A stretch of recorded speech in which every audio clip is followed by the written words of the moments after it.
দর্শক, কালকে দেখছিলাম যে একটা দুঃখজনক খবর। ভিসা বন্ড, আমাদের আব্দুল নূর তুষার বলছেন যে জেমস বন্ড হচ্ছে খুবই জনপ্রিয় একটা চলচ্চিত্র সিরিজ, আর আমরা পাইছি হচ্ছে ভিসা বন্ড।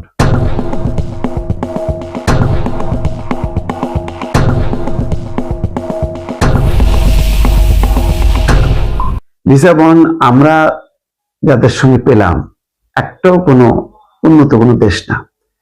এশিয়ার মধ্যে, দক্ষিণ এশিয়ার মধ্যে আছে নেপালের নাম দেখলাম, ভুটানের নাম দেখলাম, আর অধিকাংশই হচ্ছে আফ্রিকার দেশ, কিছু লাতিন আমেরিকার দেশ।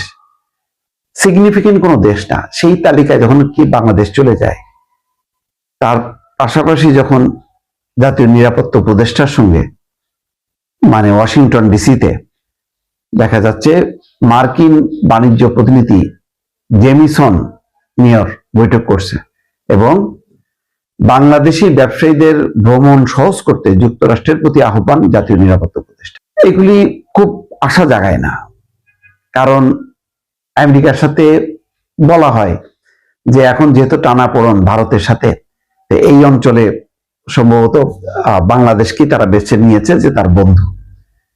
তো কি হলো? তাহলে তো দেখা যাচ্ছে যে বাংলাদেশের থেকে পাকিস্তান অনেক ক্লোজ হয়ে গেল। এই অঞ্চলে দক্ষিণ এশিয়ার মধ্যে যদি ভারতকে বন্ধু মনে না করে, তাহলে বন্ধু মনে করছে পাকিস্তানকে। বাংলাদেশ তো যেই তিমিরে সেই তিমিরেই থেকে গেল।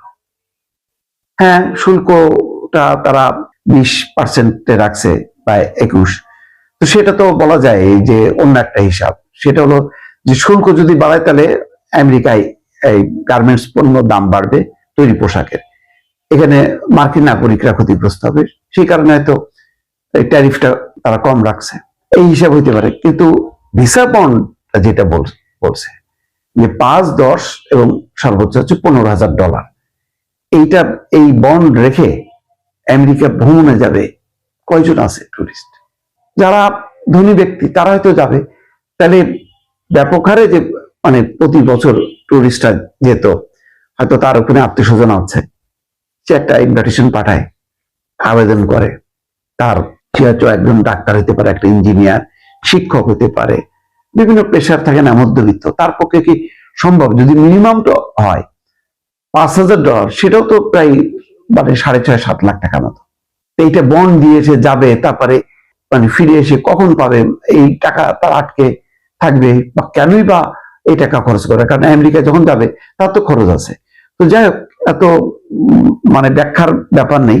মোট কথা, এটা আমাদের জন্য একদিক থেকে অপমানজনক, অন্য দিক থেকে এটা অত্যন্ত ব্যয়বহুল। এই ওদের ডক্টর মোহাম্মদ ইউনূসের জামানায় এইরকম তুষার বলছিলেন যে ইউনূসের সাফল্যের টুপিতে আর একটা হলো পলক যুক্ত হলো। তা আসলেই তাই, মানে এটা খুবই মানে দুঃখজনক। যে রিপোর্টে বলা হচ্ছে প্রথম আলোর, যে এই প্রেক্ষাপটে যুক্তরাষ্ট্রের ভিসা বন্ডের তালিকায় বাংলাদেশকে অন্তর্ভুক্ত করার বিষয়ে জেমিন রিয়ার এর দৃষ্টি আকর্ষণ করেন খলিল রহমান, জাতীয় নিরাপত্তা উপদেষ্টা। এই সময় ইউএসটিআর কে বলেন, যুক্তরাষ্ট্র থেকে পণ্য আমদানি সহ দেশটিতে ভ্রমণ এর মধ্যে বেড়েছে। বাণিজ্য ঘাটতি দূর করার মাধ্যমে ভবিষ্যতে ব্যবসা বাড়াতে বাংলাদেশের ব্যবসায়ীদের যুক্তরাষ্ট্র ভ্রমণের ক্ষেত্রে ভিসা বন্ডের বিষয়টি প্রতিবন্ধকতা তৈরি করবে। তাই বাংলাদেশকে মার্কিন ভিসা বন্ডের আওতামুক্ত করার প্রেক্ষাপটে বাংলাদেশি ব্যবসায়ীদের যুক্তরাষ্ট্র ভ্রমণ সহজ করতে জেমিন রিয়ারকে তার অবস্থান থেকে ভূমিকা রাখার অনুরোধ করেন খলিল রহমান। এখন অনুরোধ করলে এটা তো একটা নীতির মধ্যে পড়ে গেল, কি করতে পারবে? আমি এটা বুঝতে পারতেছি না। এর মধ্যে এয়ারবাস বাদ দিয়ে বোয়িং কিনতেছে, গম আমদানি করতেছে বেশি দামে। এত কিছু করার পরেও যদি সেই ভিসা বন্ডের আওতায় থাকতে হয়, তাহলে কি লাভ হলো? আমরা তো মানে আমেরিকার কাছ থেকে তো কোনো সুবিধা পাচ্ছি না, বরং উল্টা তারা আমাদের কাছ থেকে নিয়ে যাচ্ছে। একই শুল্ক দিয়ে আমাদেরকে বোয়িং কিনতে বাধ্য করতেছে, ওদের দামি গম কিনতে বাধ্য করতেছে, তারপরে তুলা কিনতে বাধ্য করবে। এইটা হইলো, এটা আর এক ধরনের মানে ভেনেজুয়েলার মতন আর কি পরিস্থিতির মধ্যে। ভেনেজুয়েলা নাই দখল করছে, কিন্তু এটাও তো আমরা ক্ষতিগ্রস্ত হচ্ছি। মানে আমেরিকা আসার পর ভেনেজুয়েলা তো দখল হয়ে গেল, বাংলাদেশ উপকারের বদলে বরং এখন আমরা